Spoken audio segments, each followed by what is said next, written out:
I remember thinking that my brother has an artificial hip. He can't carry me out. I can't walk out. I can't crawl out, and I'm stuck here. Southern Utah. This iconic western landscape is the result of 25 million years of sandstone erosion, which have left deep canyons littered with boulders and pools of freezing water. It's harsh and uninhabited, which is exactly why it appeals to experienced canyoneers like Justin and Jeremy Harris. Jeremy and I have shared a lot of experiences as we grew up as brothers. Justin's always been an icon to me. He's always been someone that I looked up to. Canyoneering is a passion that the brothers have shared since they were 7 years old. We can share things that brothers don't very often get time to share. Hey, little brother, wake up. What time is it? It's time to go. It had been a while since we'd been out on a hike, and November was, you know, it was a little later than we wanted to go. It's freezing. We both had done quite a bit of winter hiking, so it wasn't something that was foreign to us, but it's definitely something that's going to complicate matters. You sure you're up for this today? I thought about that question, and I think, yeah, maybe part of me as his older brother thought that I needed to make the final say. Yeah, are you? Yeah, I'm up for it. You drove all this way, right? I didn't get too concerned about the pace that we were making until we got to the rappel. Is this it? That's it. The drop is too steep just to scramble down. They'll need to use ropes.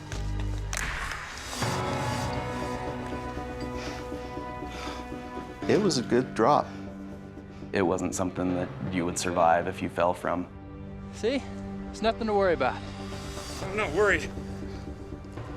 A little terrified, maybe. Not worried. You'll be fine.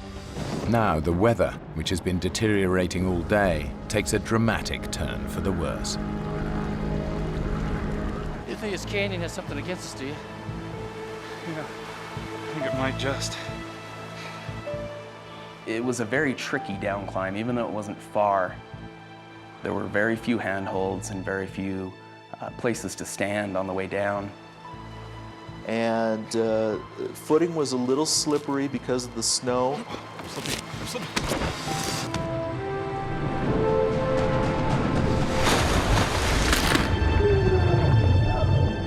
Justin! I knew without a doubt I had just broken my leg, and all I could do was scream. It was the worst pain I'd ever felt in my life. It's really bad, Justin. Justin's shin bone is shattered in 6 places. Internal bleeding is already restricting blood flow to other parts of his body. They don't know it, but this injury could kill him. Okay. What time is it? I remember thinking that my brother has an artificial hip. He can't carry me out. I can't walk out. I can't crawl out, and I'm stuck here. We're gonna get through this. You think? We're gonna make it. If I was going to get out of there, it was going to be up to Jeremy. That was really hard to be the one to take charge, because forever before, he was the person that I would look to when I didn't know what to do. According to the trail notes, Jeremy should be out of the canyon in 4 hours. But so far, the route has proven more difficult and far slower than expected. I think we were both pretty confident that I was going to be out soon and I could call someone and we'd get him out of that canyon. Jeremy should have been out of the canyon by now, but in the dark and without trail notes, he has missed the side canyon exit. Now his every step takes him further away from civilization and any hope of rescue for his brother. April 5th, 2000. Mackenzie Susan Harris. Mackenzie Susan Harris. May 1st, 1995. Skylar Christopher Harris. December 3rd. Trisha Harris. I got stuck. And all of a sudden I realized that one of my worst fears is happening, that I might be starting to lose grip on the situation. And that really scared me. And so as painful as it was, I pretty much forced myself to stand up and endure some pain to try and get my system in check.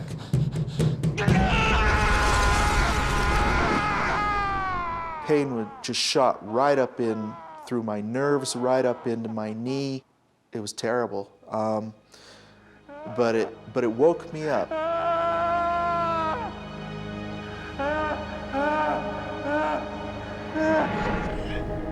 Jeremy has now been climbing through the canyon for over 24 hours. He's exhausted, but driven on by a single thought: to get back to his brother. Climbing up and taking so much energy, getting part of the way or most of the way up. I had never felt so drained.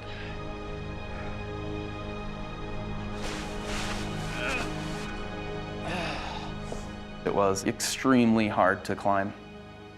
Some of the hardest things that I've ever had to climb up in my life.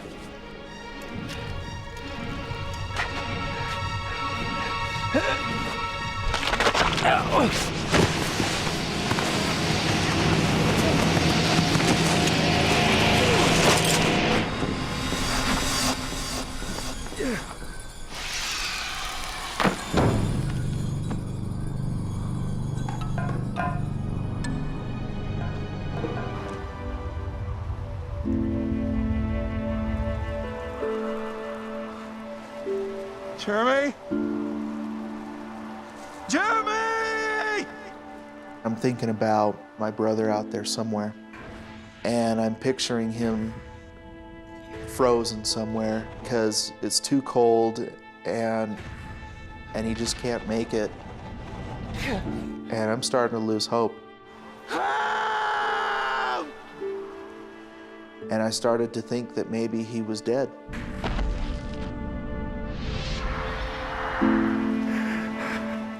But as Justin struggles with his fears, miles down the canyon, Jeremy is suddenly confronted by his terrible mistake. He stumbles across the side canyon exit. Disoriented by the darkness, he simply missed it the night before. It was so obvious. I can't conceive how I would have missed it, other than just the state of mind that I was in. I definitely should have seen it.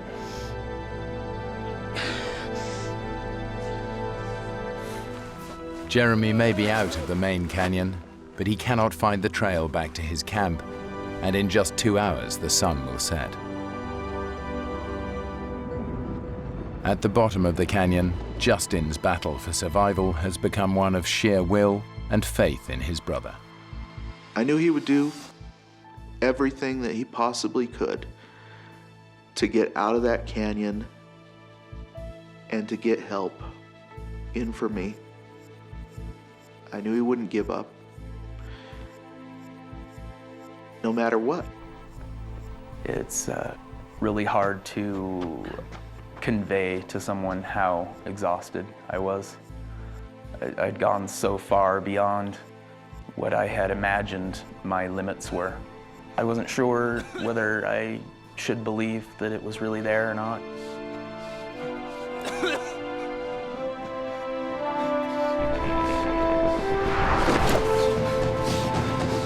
And I approached it, and it really was. I hadn't really even thought about my own physical condition. I was a wreck, and kind of amazed at the fact that I was even alive. As the sun rises after a second night exposed to sub-zero temperatures, And with no idea if his brother is alive or dead, Justin knows he cannot survive much longer. Hello? Hello? Oh! Hey. And then all of a sudden, out of the corner of my eye, I see a face pop around this boulder. And I think we were probably both pretty surprised to see each other. Justin, we see you. He's right over there. Base, we found him. And it was like, you know, they're here. They made it. They made it down. It was wonderful.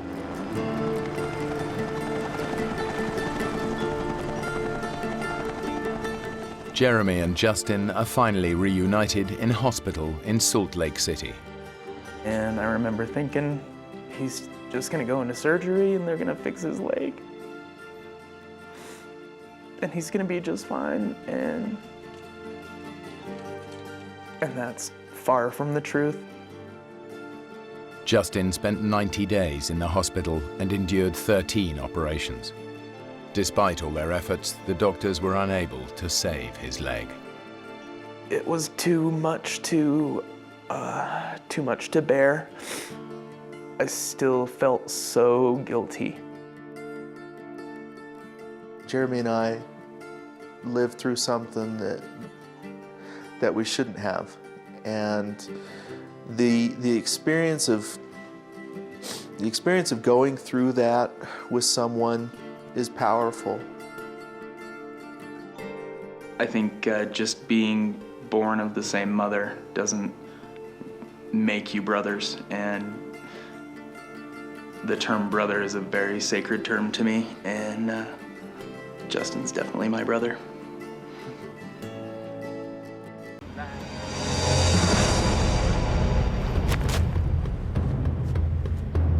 Suddenly, Blake comes face to face with a grizzly bear.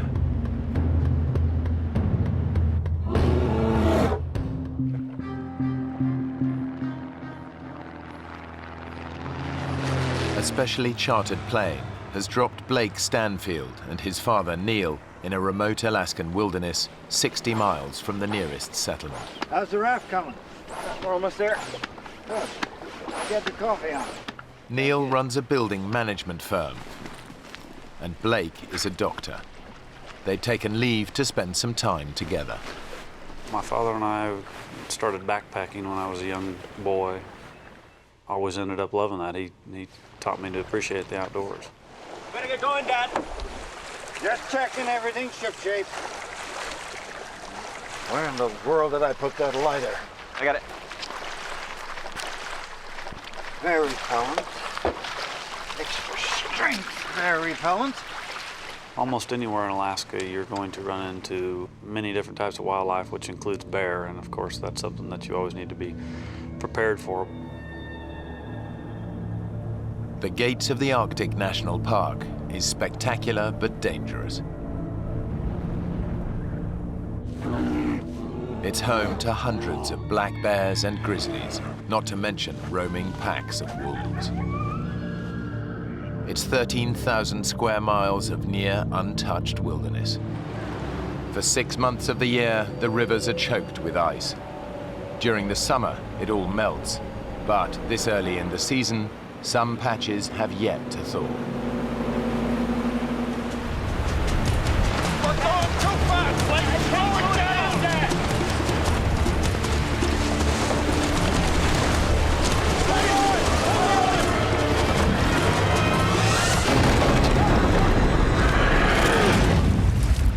It was sheer panic at the time, and it happened so quickly that there wasn't much time at all to think. The next thing I actually remember was being pulled right underneath the ice. There was so little time to realize what had happened, except that it was a real problem. And the second ice shelf had no room to breathe. I really thought I had taken my last breath. My father and I both ended up with a lot of abrasions to the top of our heads because we kept trying to come up to the air that we were hoping was there.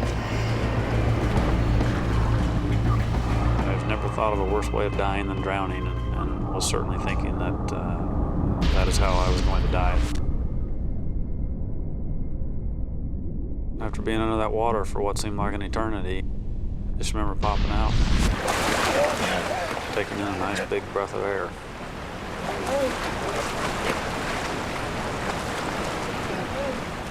At this time, I had no idea where my father was. He had been pushed up against something and trapped. Oh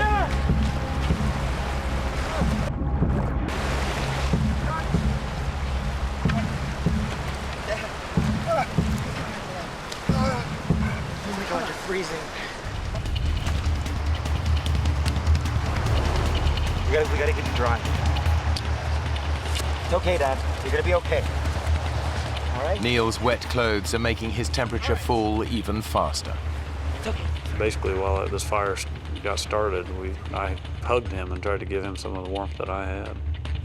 Eventually got him to where he wasn't shaking anymore.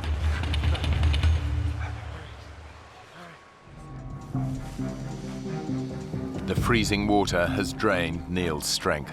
He's 65 years old and still feeling the effects of an accident 12 months ago that left him with a broken ankle.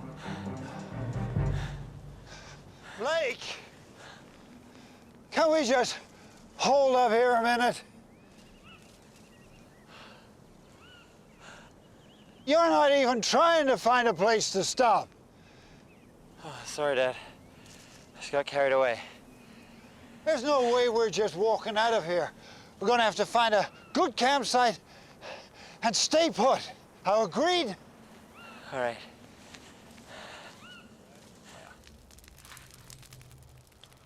Their ordeal has left Neil and Blake battered and bruised. Now they have to contend with the cold. We got enough wood? Yeah, we got lots. You get closer to the fire. I'm warm enough. There. My father and I took turns laying towards the front of the shelter where the fire was. Try and get some sleep, okay? Yeah. And then whoever was laying in back would bear hug the person in front. Sleeping won't be easy. It's summer and the sun barely dips below the horizon. But during the few hours of darkness, the temperature can still get close to freezing.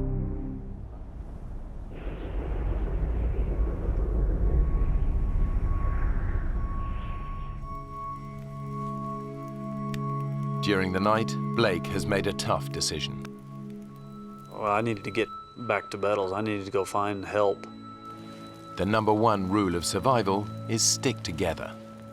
But Blake knows his dad isn't up to the hike. Dad? You okay? Yeah. Pretty sore, though.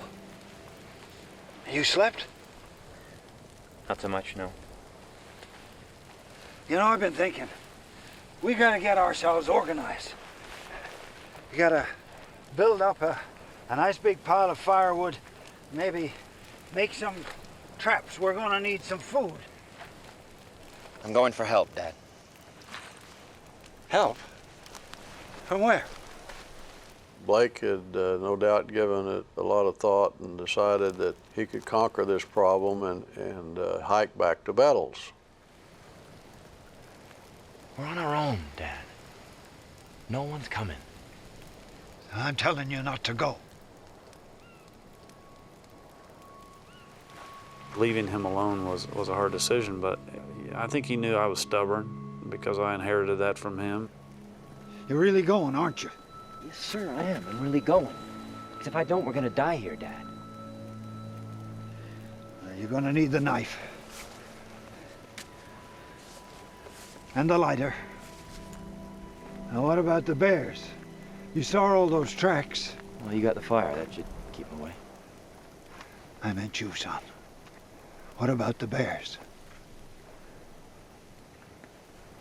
I love you, Dad.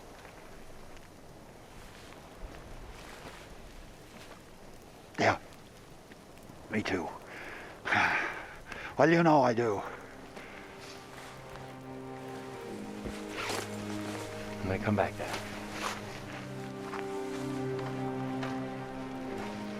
I hit myself. See what?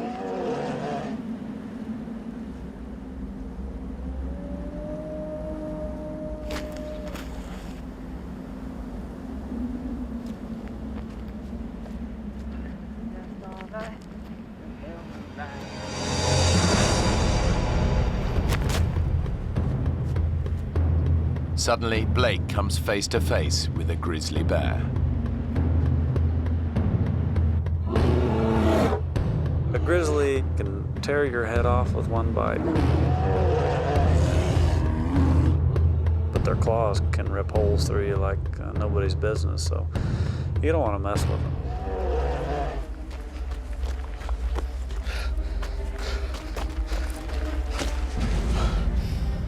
I certainly sent the adrenaline through my body when I saw him.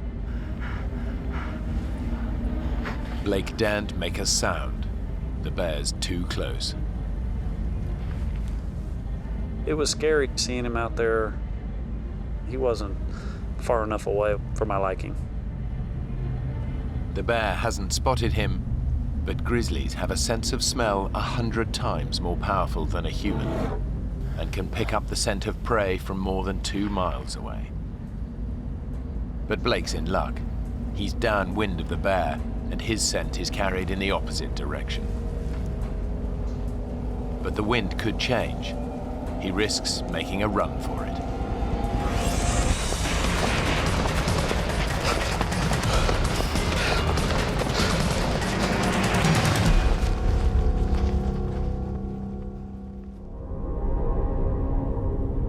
Now Neil faces his first night alone in a wilderness bristling with predators.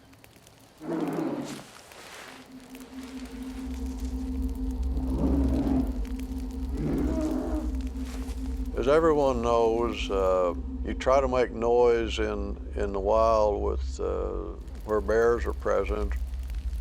I said a lot of stupid things in order to make noise, and one of them was, "I'm the king of this valley. Everyone who lives here at my pleasure." You want to see me, you have to go through my nights. Blake, where are you? Around 6 or 7 in the evening on Tuesday, I was laying over by my fire when I heard the sound of an airplane. And my God, he was coming up on me quick, I could tell. I ran as fast as I could. Hey! Hey! Hey! Hey!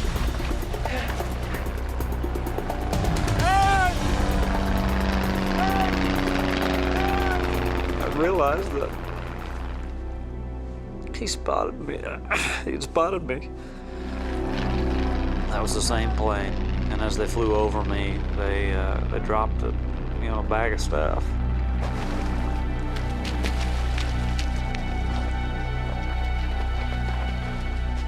The bag contains supplies and a walkie-talkie. I turned that radio on. I kind of told him what had happened. There's only one thought on Blake's mind. Please hurry! You gotta go find my dad! He's 15 miles upstream. There'll be a fire going. You see a fire. The pilot launches an aerial search for Neil.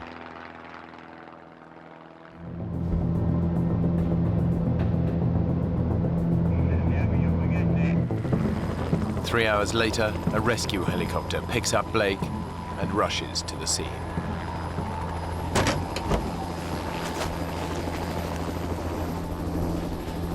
Neil! Neil! You okay?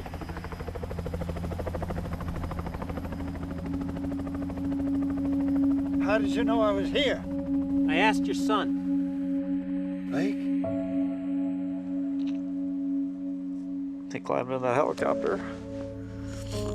Dad! I'm so sorry, Dad. So sorry. Hell, all I could say was, man, you look like hell. Well, you don't look that cute yourself. They they've never experienced anything like it.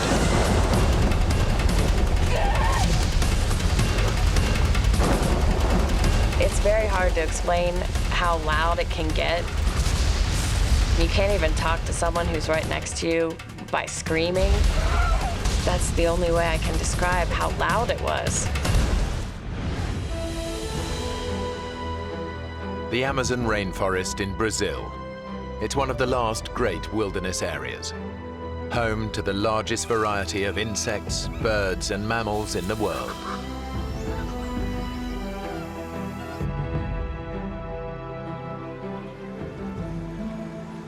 For Dave Boyer and Crystal Ramsey, it's the trip of a lifetime.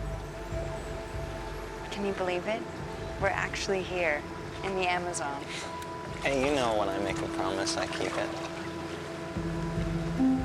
It's the realization of a dream they shared 2 years ago when they were a couple. Crystal and I dated for about 3 years, and really were the closest you could possibly be.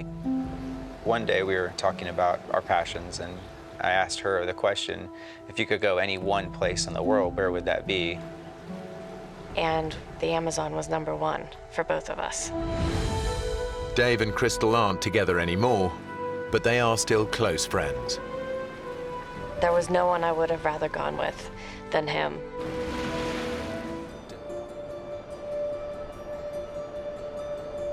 Dave and Crystal set off in the morning with enough water for a 3-hour hike.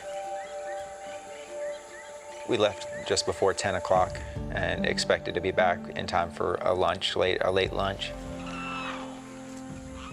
We had tunnel vision. We were focused on one thing, and that was exploring and seeing the rainforest. We were oblivious to any dangers that were involved. They are so absorbed by the sights and sounds of the forest, they don't notice that they've stepped off the marked trail. Our awareness was elsewhere. It was on the trees, on the animals, on the sounds. The map Dave left behind was a hand-drawn sketch of the area. He clearly remembers it showing the lodge at the bottom, which would normally indicate that it lies to their south. But the map isn't laid out in the usual way. To get back to the lodge, they actually need to head north. If we head south, that should take us back. You're sure? I'm sure. I'm sure. Okay. Come on, let's go. Hiking south is the worst decision Dave could make. Ahead, there lies nothing but thousands of miles of rainforest. Uninhabited, except for rainforest creatures, many of them highly dangerous. If we'd been walking in the right direction for this long, we would have... I know. I don't think he wanted to deal with it. He didn't want to deal with even having to think about sleeping out there. I was frustrated at myself. I felt responsible for getting us lost and felt responsible for finding the way back. Chris, I am so sorry about this. It's okay. You buy me a beer when we get back, and we'll call it even. Okay? Okay. But they both know how vulnerable they really are. The rainforest is teeming with nocturnal predators. A lot of the poisonous snakes, they wander through the forest at night. The jaguar comes out at night. You don't have a lot of choices of protection. Dave and Crystal share a single thought. Can they make it through the night alive? Or is there something out there?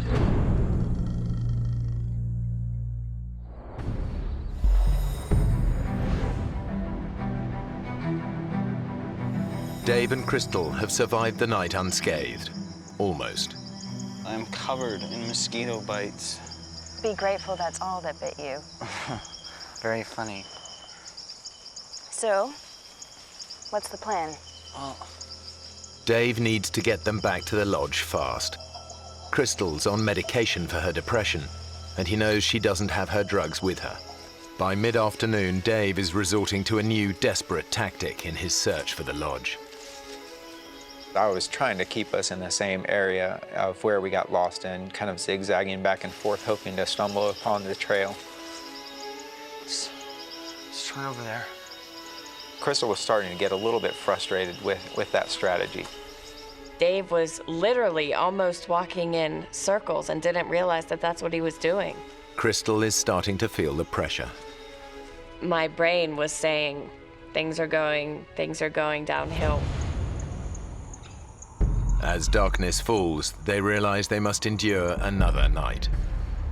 I was tired. I had not slept on the previous night. I was being driven insane by the mosquitoes. They were constantly biting me, making our bodies itch, and we would scratch it to the point where our bodies would start bleeding.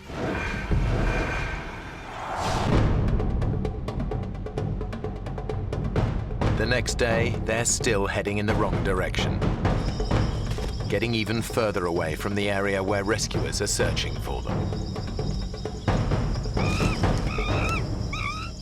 I thought that it would be nice, it might even be comforting if we had some type of shelter. So we came up with the idea of making a teepee.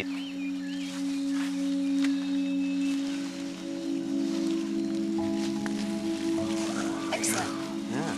It was drawing us closer together. She told me that if I was as I was while we were lost, if we had always had that relationship in that past year, that we would still be together, that she saw all the things that she had fallen in love with in the first place. It looks good. We were trying to get our minds off of what we were going through, and we got even closer. My feelings had not changed since the day I met her. I was still in love with her. I still wanted her to be in my life and with me forever. But Dave couldn't be more wrong. A massive tropical thunderstorm is building in the skies above them, and it's about to put them in the greatest danger yet. They've never experienced anything like it.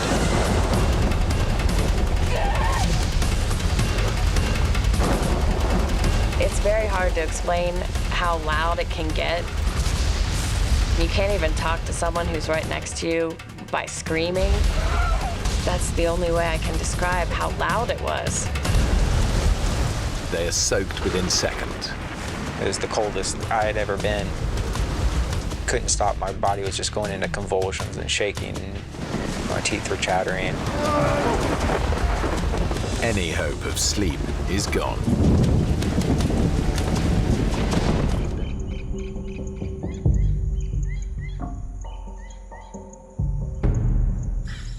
Their terrible night leaves both of them exhausted and miserable. But it's pushed Crystal close to the edge. I think my own mind was more dangerous than anything that the jungle had.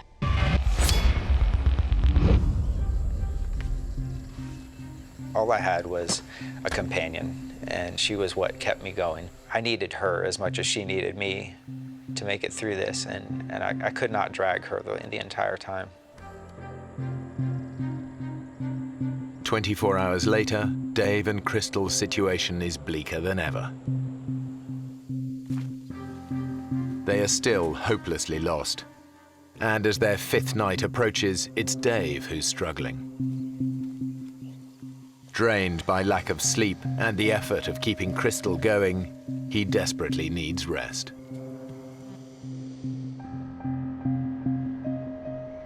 Dave was exhausted. I was very worried about him, but there was nothing I could do to make him sleep. I could not get a grip. I could not get control of what I really needed, and that was to get to sleep. In his totally exhausted state, the insects soon become an obsession. The only way to get me through that night was to find a way to keep moving, keep myself occupied.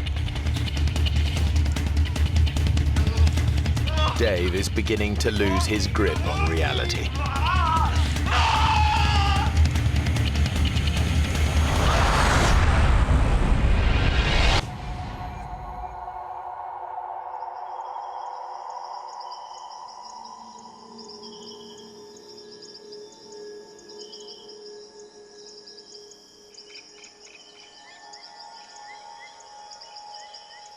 I felt like I had lost this battle between me and the mosquitoes, between me and the night, between me and any sleep that I might get.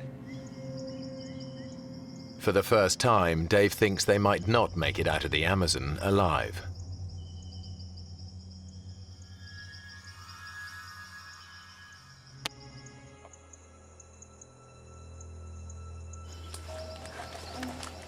He begins to search for water to wash himself.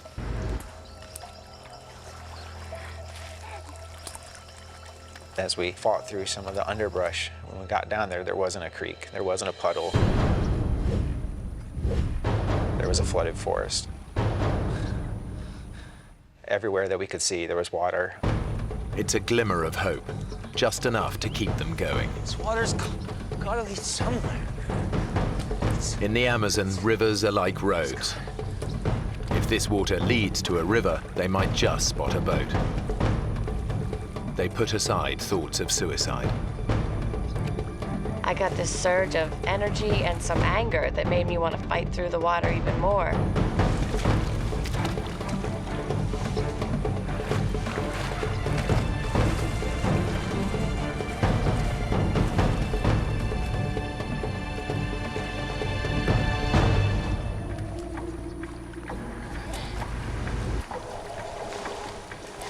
As we were going through the flooded forest, we kept telling each other, don't talk about any hopes, just go, and go as fast as you can.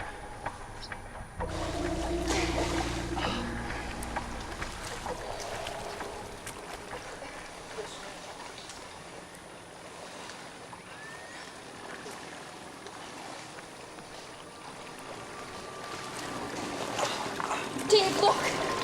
I thought to myself, I've got to be hallucinating. I said, David, am I really seeing that? You know, is that really real? And he said it was. Hey! Hey! Hey! Hey! He didn't wave back at us. It seemed like he was miles away.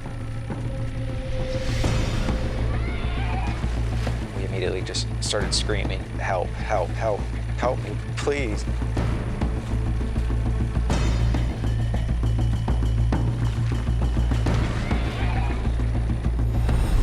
Here! We're here! Help! And he didn't respond. Help!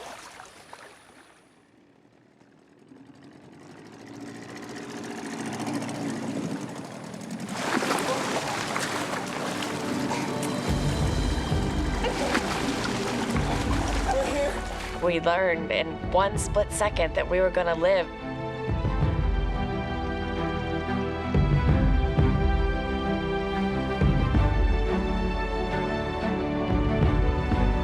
I was screaming and crying and just definitely the best moment I've ever had in my life.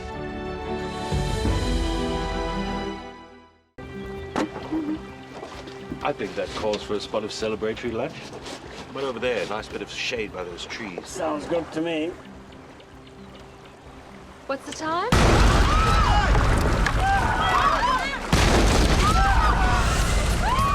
There was no warning.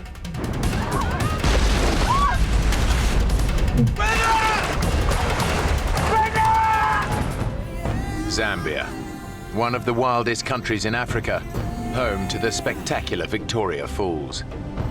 They are fed by the mighty Zambesi River, which divides Zambia from Zimbabwe.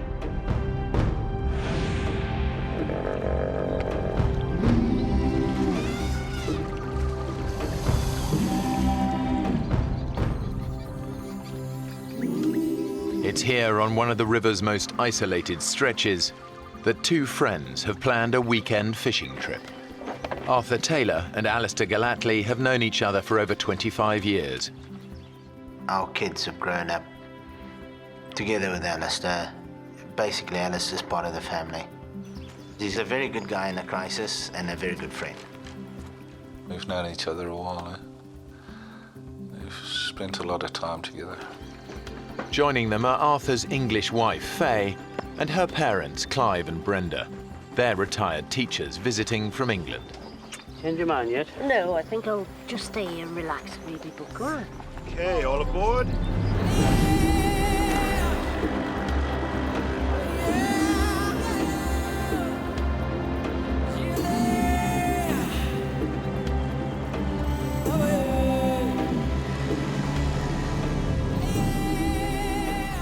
This is one of the river's most remote stretches. The Zambesi is just a fantastic river. It's amazing, and it is so diverse. Most of them are in herds or groups, and then you get the few odd single males. As long as you give them a wide berth, the chances are you're not going to have any problem. Oh, I think I've got some here. Heavy. Oh. Fishing had been pretty poor that morning, and when Mum caught a fish, it was like, yay, you know. I mean, she's really chuffed.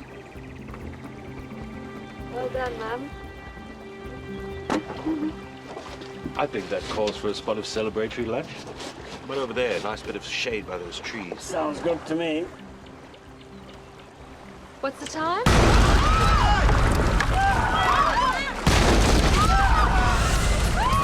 There was no warning.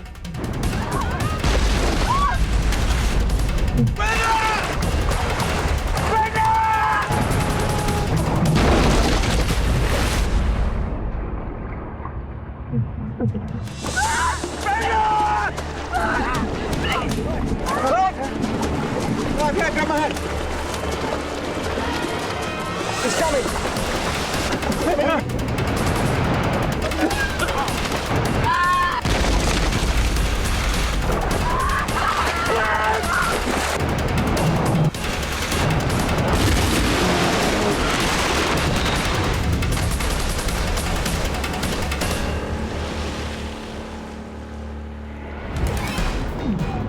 The Zambesi is famous for its unpredictable and deceptively strong currents. Many people drown in its eddies and whirlpools every year. The one thing that I thought of was the fact that my children could have been with me and that I would have lost them because they would have been just thrown out of the boat. The boat has become snagged in the middle of the river. Relax. Clive and Alistair are able to cling onto it while the current drags the others downstream. Clive and I, we couldn't do much. We sat on the front of the boat and we watched them.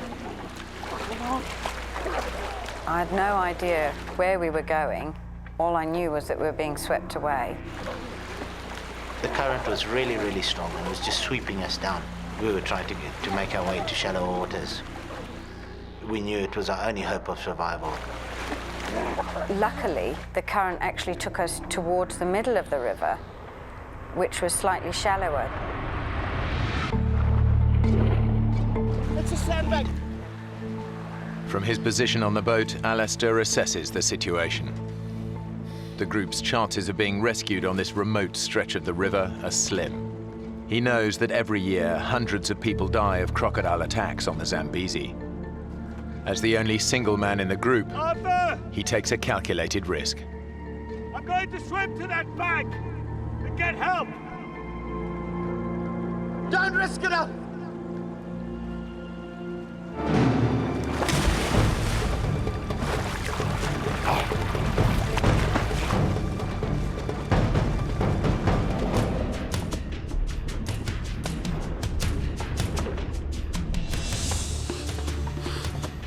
I went under the water just to try to see where the croc was.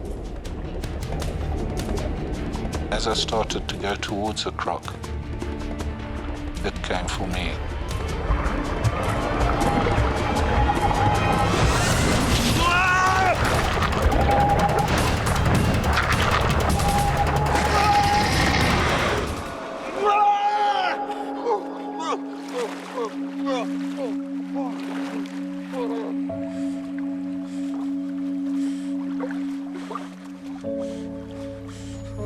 The savage attack has broken Alistair's arm in 3 places.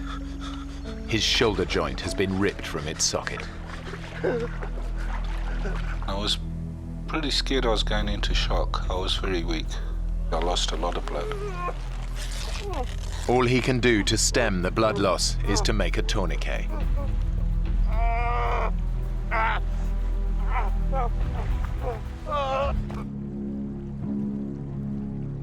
Clive is still stranded in the middle of the river. And now the boat is beginning to sink.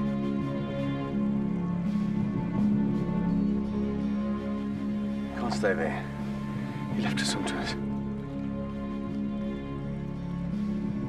Dad! You're gonna have to come over to us. I know. My dad had no choice but to swim, because if the boat went down in the night, then he would just disappear. He wouldn't have stood a chance.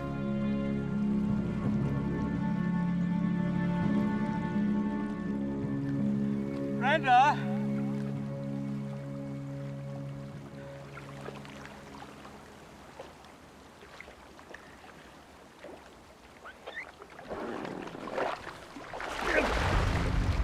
It was just such an awful experience to watch, and terrifying, not knowing at any moment. Right.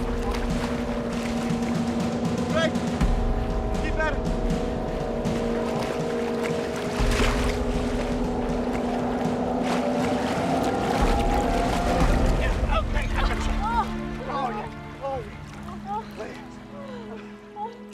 I can't tell you what a relief that was. On shore, only a few hundred yards away, Alistair's agony is intensifying. His wound is becoming a poisonous time bomb.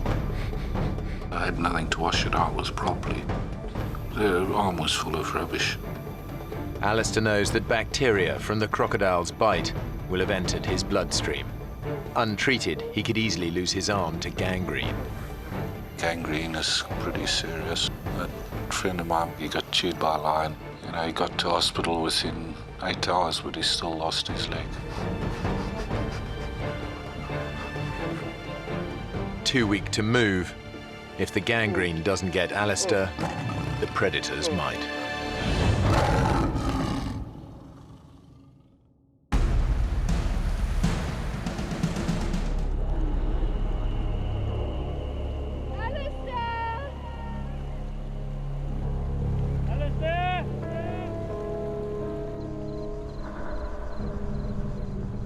We shouted across at him until the sun started going down.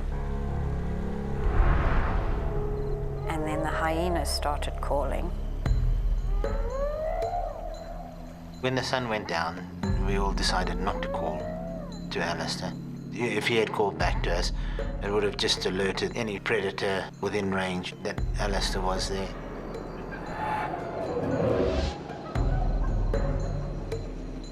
Night is the most dangerous time in the African bush.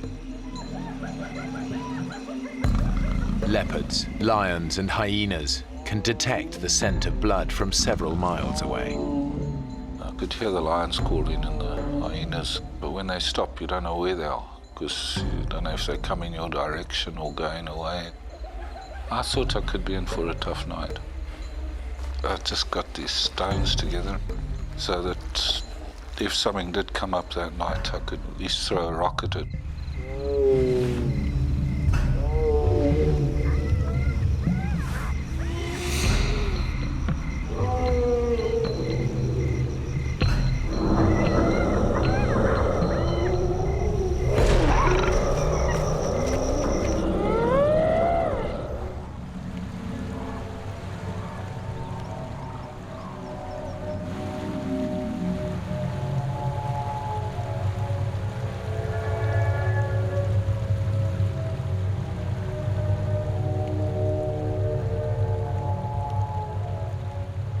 When the daylight finally came, it was just such a sense of relief because we had made it through the night. But we had worried that Alistair had bled to death. I mean, we had no idea what had happened to him and how badly injured he was.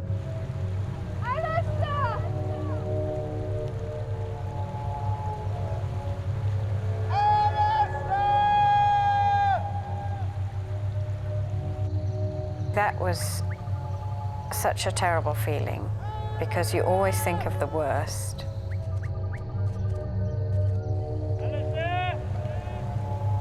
And physically and mentally, we were just exhausted. After almost 20 hours stranded in the water, the group are desperate. We were thinking, well, you know, it's another day and somebody has got to come.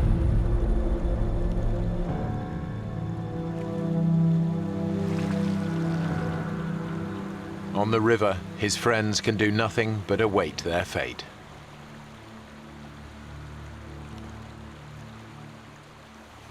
Canoes. Amanda, just dance. I can see them there.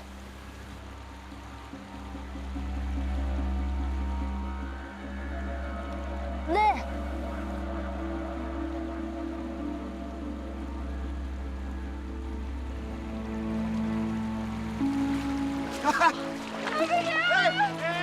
Incredibly, some canoeists have ventured this far down the river.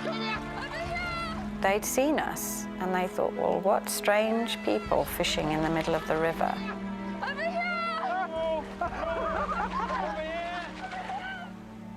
I can't tell you how that felt, really. I mean, it was just a sense of relief. We were going to be all right. It was also still worry for Alistair. We hadn't heard from Alistair for several hours.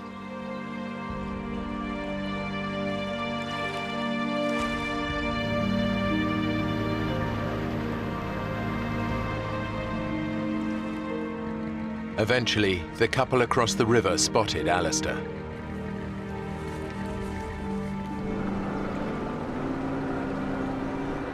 They took him to safety, where he was reunited with the others. Despite his terrible injuries, surgeons were able to save Alistair's arm. That's a big shark. I figured if it's going to happen, I want it to happen fast. I hope it doesn't bite my leg. I hope it just sinks its teeth right into my heart. And bang, it's over with.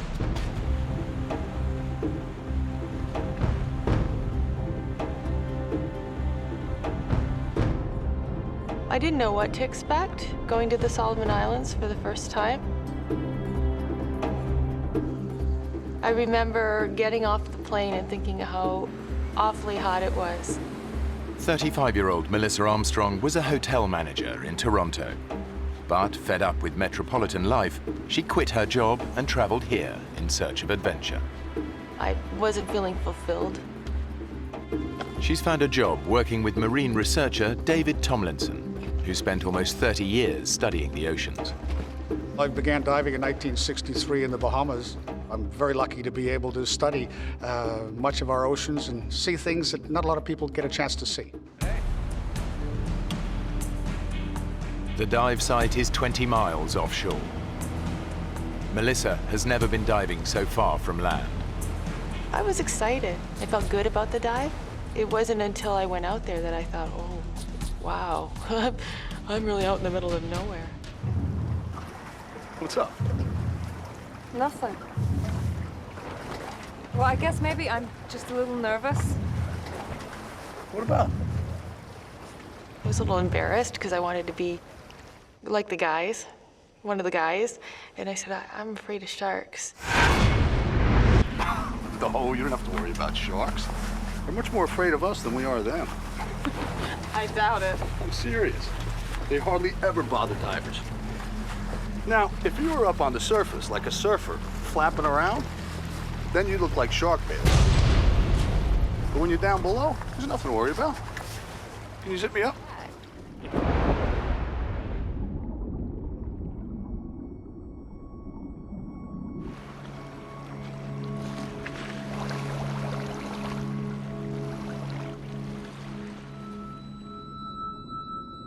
The dive was completely different than anything I'd ever experienced.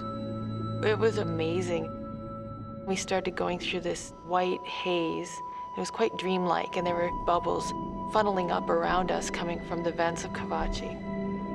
The volcano is out of sight beneath the divers, far deeper than they can safely descend. All they can see are clouds of sulfur dioxide rising towards them from below. It was such an amazing celestial scene. It was just breathtaking. After 30 minutes, the divers surface. That was amazing, wasn't it? It was awesome. The weather has changed dramatically. The dark cloud David spotted earlier is now above them. God, it's really choppy now. Yeah.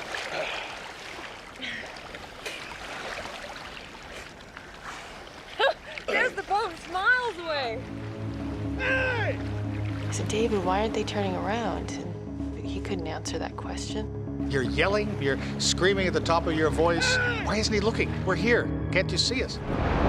One of them makes a desperate attempt to locate the missing divers, but he has no idea just how far away they are now. With the fuel tank almost empty, the boatmen have no other choice but to return to the island to get help. Guys, go! It happened quite quickly. We watched them disappear, as if the sea swallowed them up. I said, David, this is bad. This is really, really, really bad. Hey! 20 miles away, the boatmen get back to the island and raise the alarm. Lost 2 divers out there. The locals know the seas around here well. They've all heard the stories of giant hammerhead sharks preying on fishermen. They know they may not have long, and search parties race out on the hunt for the missing divers. David and Melissa can only hope that help is on its way. But with each passing hour, they're getting more nervous. In the Solomons, there's a phenomenal amount of sea life there. My biggest fear at that stage, I believe, was sharks. I'd imagine them circling below us. This big mouth coming up and tearing into one of us. I felt David, he pulled me to the right, abruptly. David! David, what are you doing? I pulled back, and he pulled me, and then I'm like, what? It was coming straight at me from the depths, literally, from what I could see, straight at my face.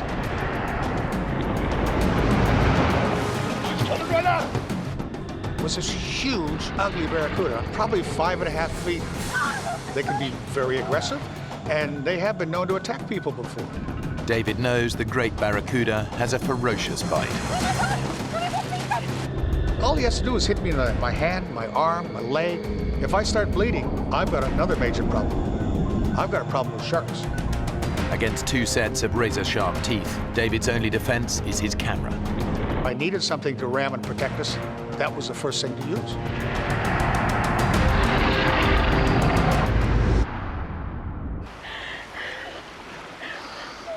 It circled around us, and then it went off. He couldn't believe it didn't do anything else. It's gone.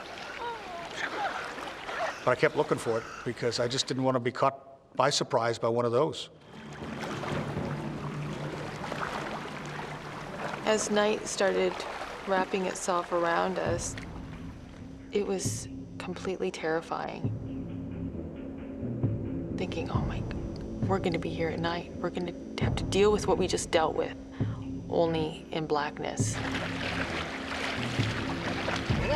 What? Stop. What Stop is it? swimming.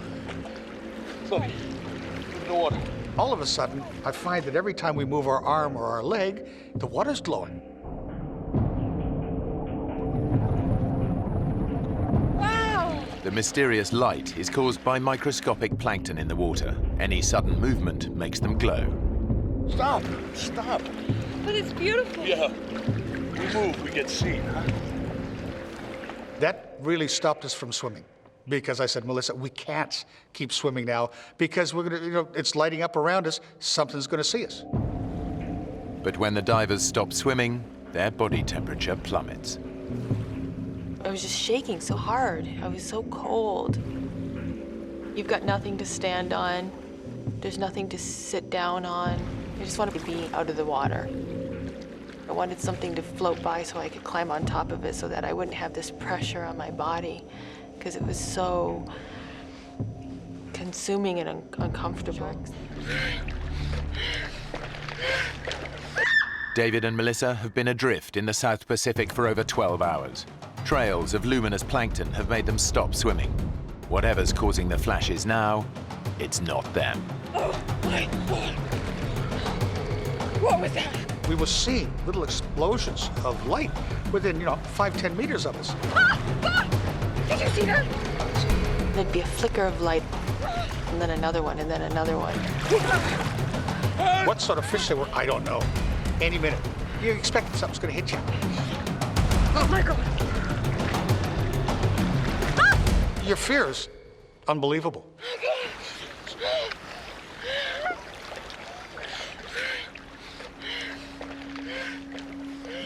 The night was the most stressful time I've ever had in my life. It's as far as your emotional lows are concerned, that'd have to rank up there with them, because I've never been so hopeless. The exhausted divers are only 4 miles from land. But for David, this is the most terrifying part of the entire journey. I didn't totally mention to Melissa at that stage that I believe the greatest fear we're going to have is that last bit, right in close to the shore, because it's an area I wanted to fish, because there's so much sea life there, including your upper major predators. I remember thinking, what's that piece of plastic sticking out of the water? It looks like a sailboat's on its end, or almost like a kayak sticking straight up out of the water. Well, what's that plastic? Oh, David! David! My shark! What? I saw a fin! Oh my God! That woke me up. I said, did it sort of look like this? And she says, yeah. And what I sketched with my finger was a dorsal fin of a hammerhead shark. Oh God! Oh God!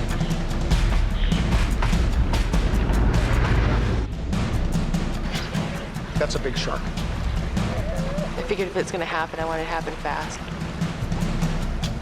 I hope it doesn't bite my leg. I hope it just sinks its teeth right into my heart. And bang, it's over with. This was my greatest fear. You're just hoping that that shark isn't hungry. With all the bad things that have happened, a little bit of good luck would be nice right now.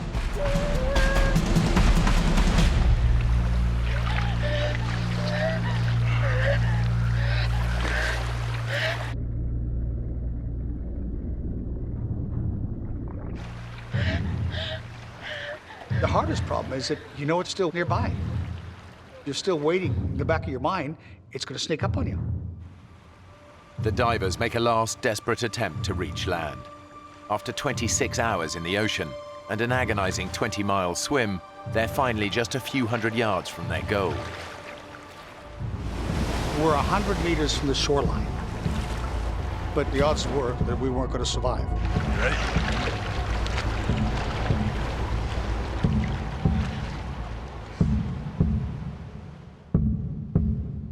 And I just happened to turn left, and I don't know why I turned left and looked.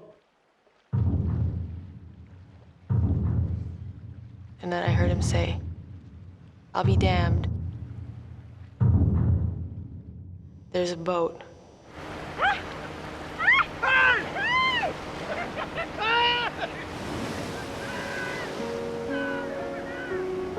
It was unbelievable. It couldn't have been at a more beautiful time.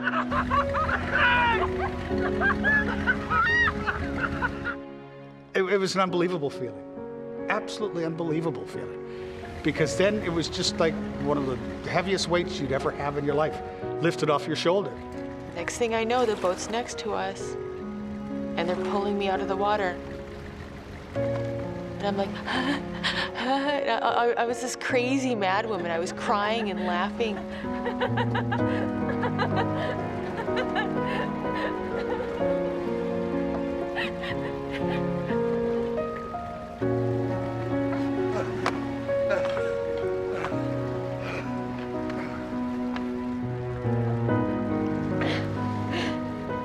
I kept thinking, I was just lost at sea. I was just lost at sea for 26 hours. The sharks didn't eat us. We didn't die. I'm alive. Even for experienced climbers, this would be a dangerous descent. But Mark has no ropes and has never rock climbed in his life.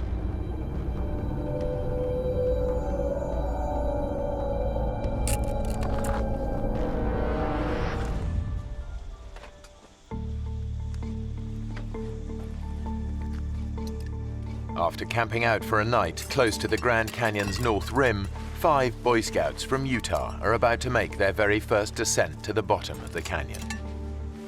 3 of the boys are close friends. Is that bacon? Yeah. 15-year-old Mark Coons has been a scout for 4 years. Could have done with some of that this morning. I was saving it for big breakfast tomorrow. Scouting was really a big thing for me. I'm an Eagle Scout, which is the highest rank in the Boy Scouting program, and so, you know, it's meant a lot in my life. Mark is friends with Jordan Weiniger, who goes to the same high school in Bountiful, Utah. Every one of us boys, we'd grown up in the same neighborhood, gone to school together, and so we were excited to spend some time to bond and to have fun with each other.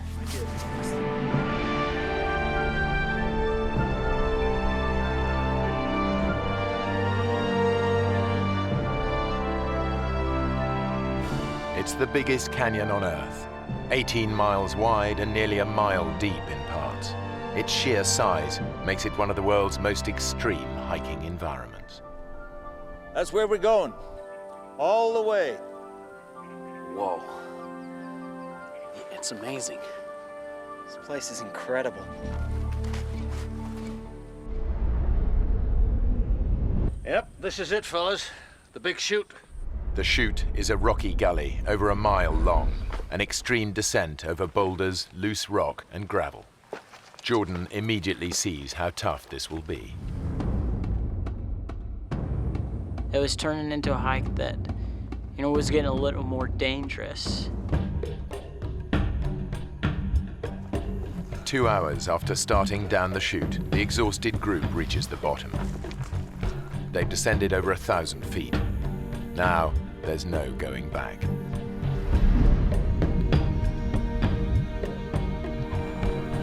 The temperature has been climbing all day. It's touching 100 degrees Fahrenheit.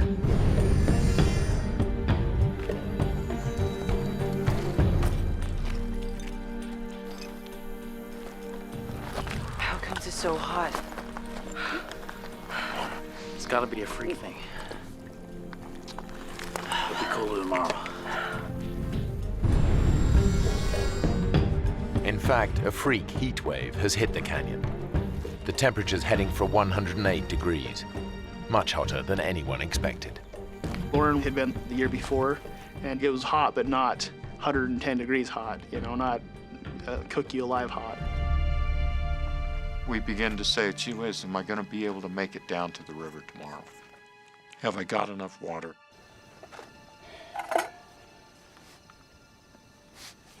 Their obsession with every drop of water is becoming overwhelming. Hey, Jordan, don't let it boil.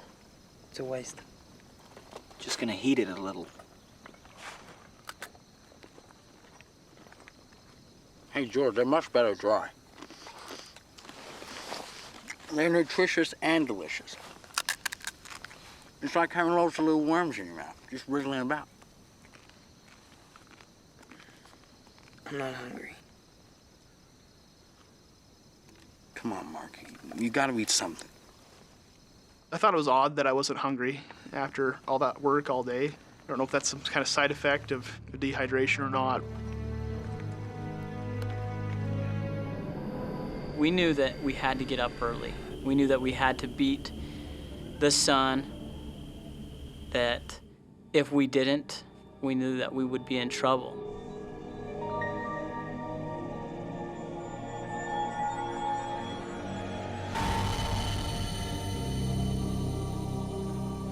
But by the time the exhausted group is ready to go, the day is already blisteringly hot. I know that when we did begin hiking, I don't remember what time it was, but the sun was on us. It was hot. Guy is struggling most in the unrelenting heat. he's fallen behind the rest of the group. It was like being in an oven. I was physically exhausted. Severe dehydration is putting Guy's body under intolerable pressure. Finally, it just gives out.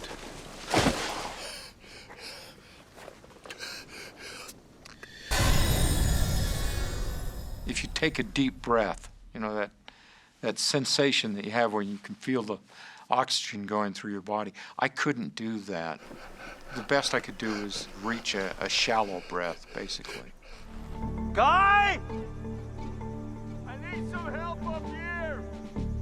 Can't you get down? I can't. I gotta take a break. At that point, I began to really question whether I'd ever make it down to the river. We need to keep going. Look, we can't just leave him. There's some shade here. We'll sit in the shade and wait for him to catch up. We can't leave him behind. But Jordan thinks that waiting for Guy could be a fatal mistake. If we don't go now, we're all gonna die. I'm not just gonna sit here and wait and die. When Lauren said we needed to wait for Guy, I was mad. I knew that if we didn't leave, that we would die. What he needs is water. Let's get down to the river and get him some. Come on. We gotta get down! Get some water! We're coming back! We're coming back with water! Lauren, look after the boys! I had never heard a tone like that in anyone's voice before. That kind of fear or anything like that ever in my life. Just, it changes you when you hear something like that.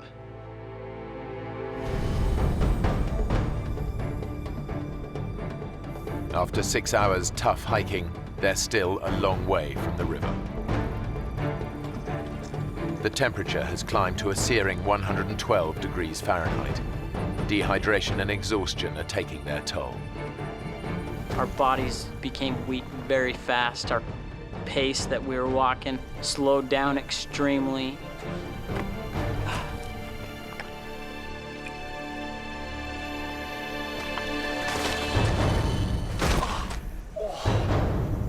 For 71-year-old Lauren Pace, enough is enough. Lauren, are you okay? Don't fuss. I'm okay. I'm okay. Listen, guys. The sun is a killer. There's some shade here. We should wait till it's dark. We need to go on. You shouldn't travel in this heat. We're going. When we left Lauren and Earl under that rock in the shade, it didn't feel like even a decision at all. It was more like, we have to.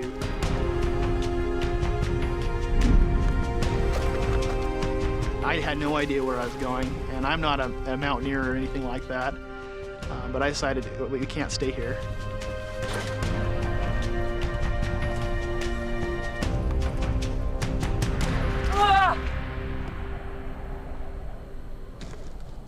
I took my backpack and I chucked it off the cliff, you know, so I'd hope that I was gonna make it down to pick it up again.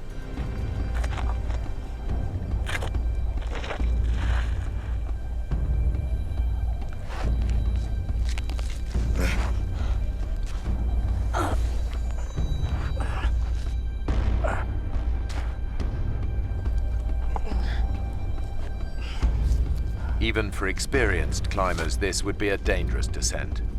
But Mark has no ropes and has never rock climbed in his life.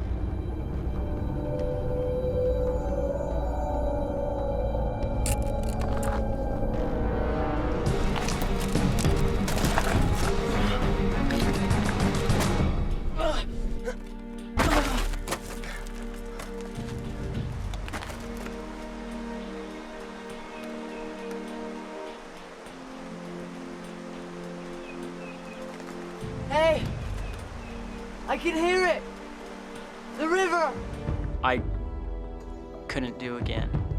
I think we were all amazed that we were still alive, I guess. David was leaning against a tree, and I was like, hey, we're almost there, guys. And at that point, David collapsed. David?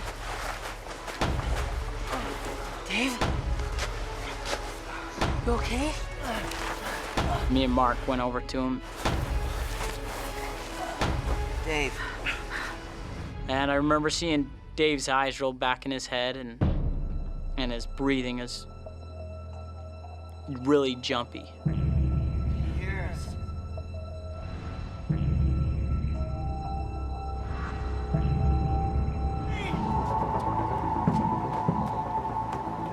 I got to the river.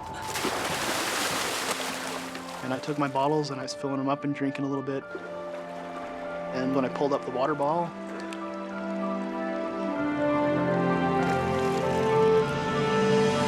I could not believe it. I saw 2 big yellow rafts coming around the corner. Hey! David. David, can you hear me? What's more, the rafting party is made up of off-duty doctors and paramedics. Let's get him back down, let's get him wet.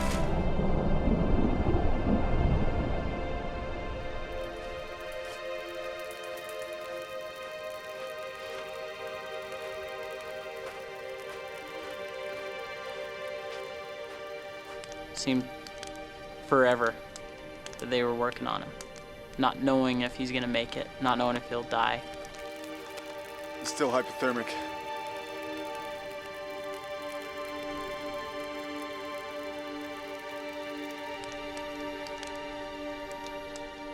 It was dark, so I can't really put a time on it, but somewhere around 10 that night, the one that said he was a doctor came over and said, "I'm sorry to inform you, but your friend has just passed away." Sorry.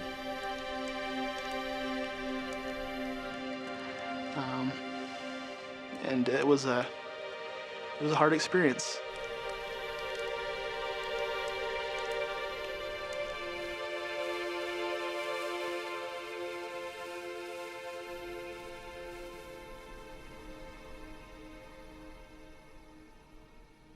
I think it really tore apart our hearts, knowing that our friend was gone,